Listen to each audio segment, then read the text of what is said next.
Chapter 14. Tuesday dawned hot, cloudy, and humid. The address I'd been given for Sandy, the guy who'd been robbed July 4th, turned out to be a NoHo, south of the village and a little to the east. A friendly neighborhood of tenements and lofts and shops and cafes. The place I was looking for was Candlewick Studios. It isn't where he lives, Sue had said. It's where he works. I asked her what he did, and she looked at me as though I were dumber than a stone. "Sandy?" she said. "He's Peter." "Uh-huh," I nodded. "So why have we been calling him Sandy?" "Because," she said patiently, "Sandy's his name.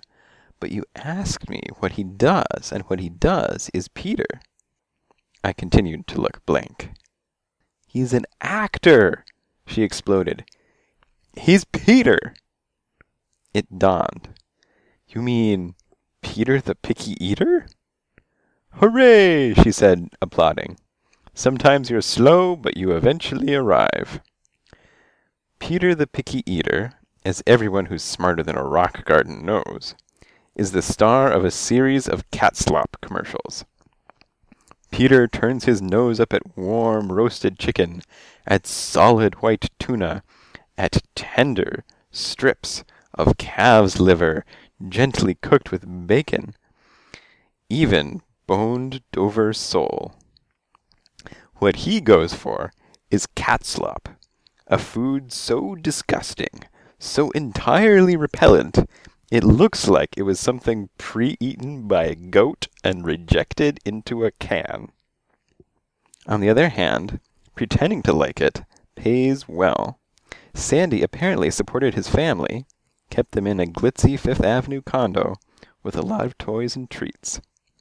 Candlewick Studios was set on the corner of a cobblestone street, a 3-story building with a wide red door held open by a chain. An anteroom led to another open door, which led to the studio, a large, dark room. Dark around the edges, but bright in the middle.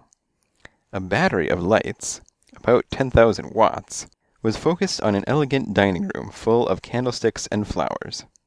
A television camera, something like an overgrown robot on wheels, stood obediently by, while a short, heavy man in a loud Hawaiian shirt barked orders at the crew. "Okay, everybody, quiet on set." He settled into a green canvas chair marked Director. "Sandy?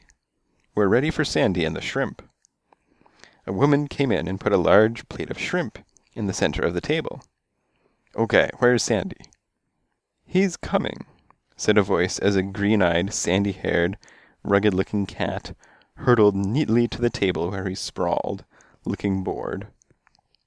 He was nearly too handsome, too shiny, too sleek, too lean and athletic, with hard, high cheekbones and a flat, straight nose.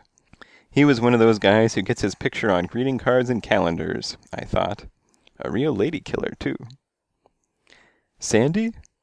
The director started pacing as he talked. "Okay, that's your cue.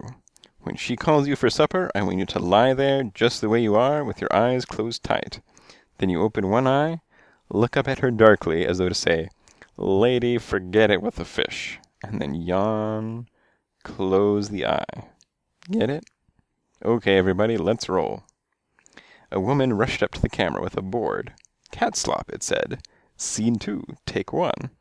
And then hit it with a stick. After that, it was quite enough to hear a pin drop.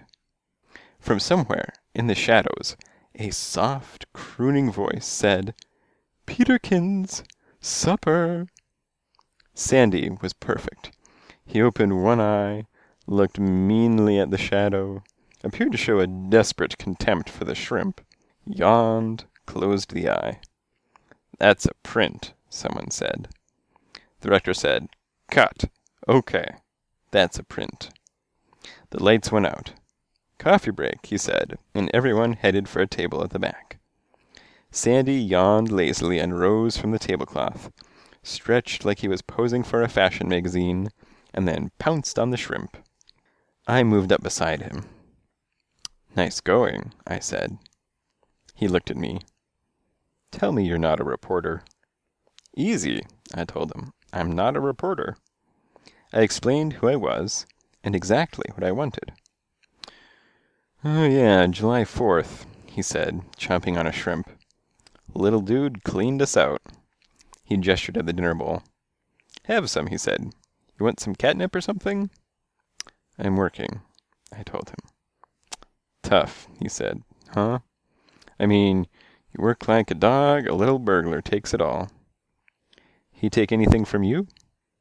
You mean personally? No, it's my managers he robbed. Only where do you think they got the bread to buy the jewels? I nodded sympathetically.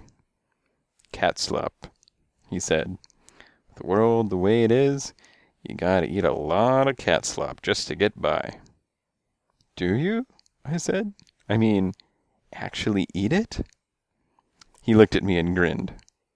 I'm an actor, he said. I only act like I'm eating it. After the commercial, I can puddle all over it and bury it in the sand. The director started hollering. 5 minutes, folks. About the burglary, I said, and described the bald burglar. Sandy had never seen him, a fact that was something of a mystery in itself. Here was this guy who'd been to everybody's house, except nobody had ever seen him. I confirmed that he'd stolen a 30-carat diamond and a Patek Philippe. And he entered through the terrace? Absolutely, Sandy said. We got home the day after, and the door was on the floor. I squinted. On the floor? He busted it. He cut the whole thing clean out of its frame. I thought about it slowly. Had you recently changed the lock? Sandy cocked his head. About 6 weeks before. How'd you know that? He said. I didn't, but the pattern is he's always had the key. And a smell, I said suddenly. You notice any smell? Like what? He looked alert. Like floor wax, I said, only nastier. A little like bug killer, too. That's it, he said. He tracked it directly from the terrace and straight to the dresser. And it really made me nuts. I mean, I'm pretty certain I'd smelled the stuff before. But where? He made a shrug. The director yelled, Hey, people, let's roll some film. There was general stirring. If you think of it, I said, call Sue and leave a message. He nodded. Will do. The director yelled, Ready for Sandy and the slop. I grinned and then offered in a grating falsetto, Peterkins, supper. Sandy rolled his eyes.